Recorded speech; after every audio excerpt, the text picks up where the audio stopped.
Nice. So today we're going deep on something pretty serious. Yeah. It's those accusations that have come out against Neil Gaiman. Right. You know, Huge name. big name in fantasy, in literature, The Sandman, Coraline. Oh yeah, American Gods, all of it. Yeah. And this has, sent a lot of shockwaves through his fan base, and really kind of. It's a bit of a turn, isn't it? Yeah. I mean, he's known for writing these really dark and imaginative stories, Right. and now there's this kind of different darkness surrounding him in real life. Yeah, and it's something that we're gonna try to unpack a little bit here today. So the sources that we have are. We have a Vulture article that came out recently detailing accusations from a number of women. Right. And this article references a British podcast called Master. Okay. That it seems like kind of went into some similar territory. So what we want to do is we want to try to understand the accusations themselves, what the evidence is, Gaiman's responses, and just kind of the complexities of the situation, you know?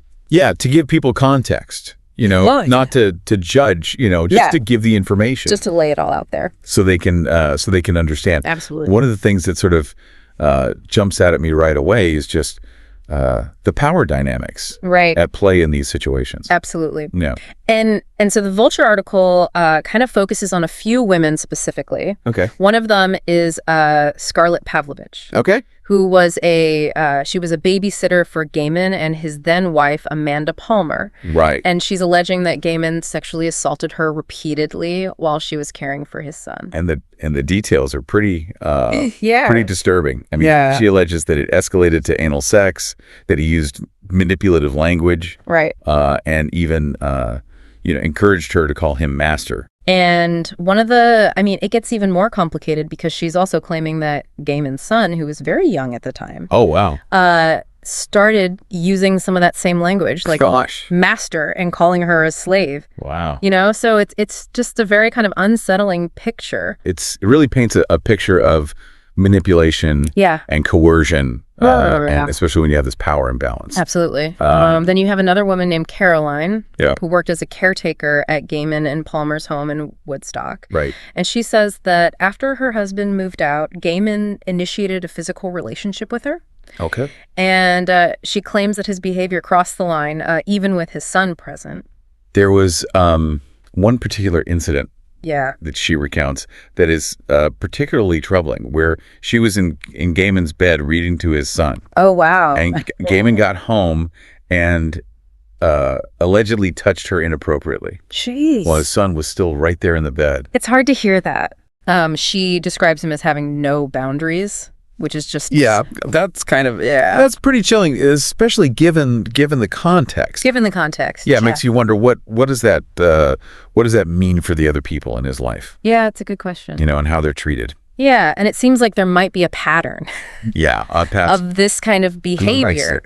Because we see it again with another woman, Catherine Kendall, who met Gaiman back in 2012, and she's alleging that he tried to have sex with her on his tour bus when she was just 22. Oh, wow. And the article mentions that he later gave her $60,000. That really makes you think, doesn't it? It makes you think. I mean, she says it was for therapy to kind of make up for the damage, but, it makes you wonder if he recognized that there might have been some harm caused. Yeah. And then there's Kendra Stout, who's alleging that Gaiman raped her back in 2007 when she was 18. So this is the most serious allegation that's in the Vulture article. And it's important to say here that Gaiman has denied all of these allegations consistently since they first surfaced in 2023. Right. He has he did step back from producing the third season of the Good Omens adaptation after these came out. So I mean, that's hard to read into that. Right. I mean, do you see it as... Do you see it as an admission of guilt, or... Well, yeah, or just a way to avoid further controversy. Yeah, or just to lay low. Yeah. Yeah. It's tricky because we're so often left with these he said, she said, kind of situations. It can be really hard to find that concrete evidence. It can be. To prove or disprove these kinds of claims. And that's really where we have to be so careful in examining this, because we're not here to pass judgment. No. We're simply presenting the information as it is and trying to understand the bigger picture. Yeah, trying to make sense of it. Yeah. And it gets even more complicated when you bring in things like non-disclosure agreements. Oh, yeah. So the Vulture article mentions that Caroline, who we talked about, the caretaker, right, she was offered $5,000 to sign an NDA and move off of Gaiman's property. I mean, for people listening who might not be familiar with NDAs, yeah, basically it's a contract that prevents you legally from disclosing certain information. Yeah, and to add another layer to it, Scarlett Pavlovich, the former babysitter, right, she actually signed an NDA and received $9,200 in payments. Wow. But then she filed a police report against Gaiman in 2023. So even with the NDA. Wow. But that case ended up being closed due to a lack of cooperation from Gaiman and Amanda Palmer. Right. Although Gaiman did provide a witness statement to the police. Okay. So you've got these serious allegations, denials from Gaiman. Then you've got this whole element of NDAs and legal maneuvering. This really speaks to a larger societal issue, doesn't it? It really does. Which is how do we handle these kinds of accusations? Yeah. Especially when you have powerful figures involved, right, and conflicting accounts. Yeah. So what are your initial thoughts? What stands out to you from these accounts? We're going to dive deeper into these questions and explore the wider implications in part 2 of this deep dive. Well, I mean, one of the things that really strikes me is just how these accusations fit into this pattern that we've been seeing with the whole #MeToo movement. You're talking about like the power dynamics? The power dynamics. The delayed disclosure. The delayed disclosures, the difficulty in proving or disproving these sorts of accusations. Right. I mean, you're often dealing with this huge power imbalance between the accuser and the accused. Yeah. Gaiman, in this case, he's a global celebrity, he's a renowned author.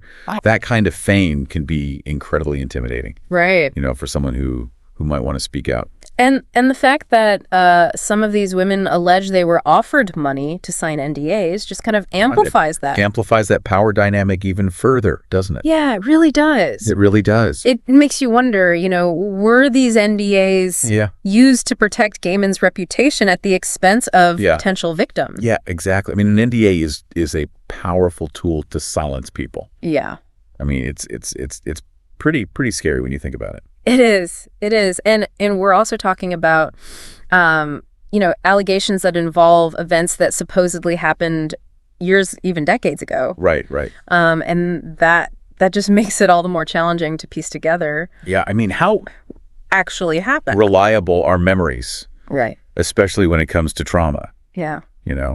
Yes. Both sides often point to that, Absolutely. So how do we navigate this? How do we create a system where both the accused and the accusers are treated fairly, where, we can try to get to the truth, right, whatever that may be? That's the $1 million question, isn't it? It is. I think a big part of it is fostering a culture where victims feel safe coming forward. Right. Knowing that they will be believed and supported no matter what. And that's not just about the legal system. No, it's societal, it's cultural. It's about societal attitude. How we talk about it. It's how we, hold people accountable. Exactly. Yeah. And acknowledge those systemic issues that often allow these types of abuses to happen in the first place. Exactly. And on the flip side of that, making sure that due process is respected for everyone involved. Yeah, so it's a very delicate kind of balancing act. Very much so. Yeah, much so. And it takes careful consideration and a willingness to engage in these very, very difficult conversations. Absolutely. And that's what we're attempting to do here. Yeah. We're not claiming to have all the answers. No. But we do think it's important to shed light on these issues and look at them from different angles. Yeah. Because ultimately it's about creating a fairer and more just everybody society for everyone. Yeah. So we've talked about the accusations, we've talked about Gaiman's response, the power dynamics at play, the challenges improving or disproving these sorts of claims. Right. But there's another element to this, I think, that's worth exploring, and that is the impact these allegations have had on Gaiman's fans. Yes, his fan base is huge and very devoted. Incredibly devoted fans. And this is obviously deeply affected them. Yeah. You have some who have voiced unwavering support for Gaiman. Right. They believe in his innocence. They dismiss the allegations as false. And then you have others who are just deeply troubled by the accusations. Yeah. They're wrestling with this possibility that someone they admired could have engaged in this harmful behavior. And then you have people who fall somewhere in between. Exactly. They're not sure what to believe. They're feeling conflicted. They're feeling confused. Yeah. And it's a reminder that these situations, they impact far beyond the individuals directly involved. It ripples out. Yeah. It affects communities, relationships, our understanding of the world. It forces us to confront some really uncomfortable truths. Yeah. About, the nature of power, about fandom, about our capacity for both good and evil. Yeah, absolutely. And it makes us ask those really difficult questions about how we engage with the work of artists who have been accused of these kinds of things. That's a tough one. Yeah. I mean, some people believe we should separate the art from the artist. We can still enjoy Gaiman's stories even if we find the accusations against him credible. Yeah, and others argue that that's impossible. Right. That, by supporting his work, you're essentially, you're condoning his actions. Yes. Is there a simple answer? I don't think so. I don't think so either. No. Ultimately, it's a personal decision based on individual values and beliefs. But it's a decision that we should approach with thoughtfulness and empathy. Absolutely. And a willingness to engage in those tough conversations. Absolutely. And it kind of brings us back to the heart of this whole deep dive, which is how do we as individuals and as a society navigate these incredibly complex situations? Yeah, I mean, it's important to remember that these accusations, as serious as they are, they're still just, they're accusations. Yeah. Gaiman hasn't been charged with any crimes. Right. And he maintains his innocence. And that's why we have to be so careful about rushing to judgment. Yeah. I mean, our legal system is based on the principle of innocent until proven guilty. Exactly. But even without a legal verdict, I mean, these allegations have undoubtedly had an impact on Gaiman's life. Oh, absolutely. And career. I mean, his reputation has been called into question. His work is now viewed through a different lens. Right. He's faced intense public scrutiny. It's a dilemma with no easy answers. It is. As we were just talking about, some people feel like we should separate the art from the artist. Right. We can still appreciate Gaiman's stories even if we find the accusations against him credible. Right. And others argue that it's impossible to separate the two. Yeah. That by supporting Gaiman's work, you're essentially condoning his alleged actions. Right. So, there's no right or wrong answer here. Yeah. It's a personal decision. Yeah. But it's one that each of us has to make for ourselves based on our own values and beliefs. And it's a decision that I think we should approach, as we said, with thoughtfulness, with empathy, and a willingness to engage in these difficult conversations. So where do we go from here? I mean, what have we learned from this deep dive into the accusations against Neil Gaiman? I think it's highlighted the complexities of navigating allegations of sexual misconduct, particularly in the age of #MeToo. Absolutely. It's forced us to confront these uncomfortable truths about the nature of fandom and how we reconcile our admiration for an artist with these allegations of serious wrongdoing. Yeah. And it's also, I think, reminded us of the importance of due process, of presuming innocence until proven guilty, while also acknowledging the pain and trauma of those who come forward with accusations. So we've explored the accusations, we've explored Gaiman's responses, the power dynamics involved, the challenges of proving or disproving these sorts of claims. But I think maybe the most important takeaway from all of this is that there are no easy answers. There aren't. This isn't about passing judgment. Well, it's about understanding the nuances, the complexities, the different perspectives. We've given you the information, we've given you the context. Right. Now it's up to you to grapple with it. Yeah. To form your own conclusions. And that's what we're going to leave you with. These cases often boil down to he said, she said. Yeah. Limited concrete evidence. So how can we as a society better navigate these incredibly difficult situations and ensure justice for everyone involved? It's a question we're thinking about. It is. As we continue to wrestle with these issues, both individually and collectively. Yeah. A lot to think about, huh? This whole thing with Gaiman. It is. Really makes you think about the responsibilities we have as fans and consumers of art. It really does. And it raises such a crucial question. Yeah. You know, for everyone listening, like, how should we engage with the work of artists? Yeah. Who've been accused of serious wrongdoing. It's a real dilemma. It is. I mean, some people believe we should just be able to separate the art from the artist, you know? Enjoy Gaiman's stories, even if you find these accusations credible. Right. Others just say it's not possible. Yeah, it's just not possible. To separate the two. You can't separate the two. You know, supporting Gaiman's work is basically like condoning his alleged actions. Right, right. I see both sides. Where do you kind of land on this? Honestly, I grapple with it too. Yeah. There's no easy answer. Yeah. There's no one-size-fits-all solution. You're right. I think it ultimately comes down to each individual's personal values and beliefs. Yeah, absolutely. Yeah. And I think it is a conversation that we need to be having. Absolutely. And maybe that's one of the big takeaways from this whole deep dive. Yeah.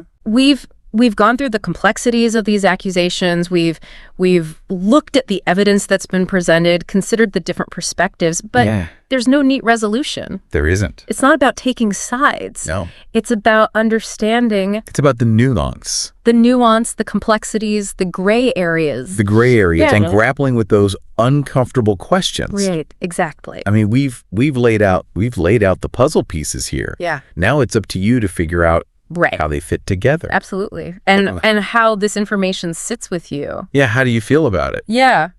And maybe even more importantly, how it influences your own approach to similar situations, right? Yeah. I mean, these cases so often come down to he said, she said. Right. Limited concrete evidence. Right. It's tough. It's really tough. You know? So how can we as a society navigate these incredibly difficult situations and ensure fairness for everyone involved? That's the question we need to keep asking ourselves. Absolutely. And that's what we're all about here on the Deep Dive, encouraging you to think critically, to engage with these complex topics. Absolutely. And form your own informed opinion. Yes. And this deep dive into the accusations against Neil Gaiman, it's been a heavy one. It has. No doubt. It has. But I think it's a reminder that the world is full of these gray areas. It's full of gray areas. And sometimes the most important thing is to just ask the right questions. The right questions. Even if the answers aren't clear. Even if those answers remain elusive. Exactly.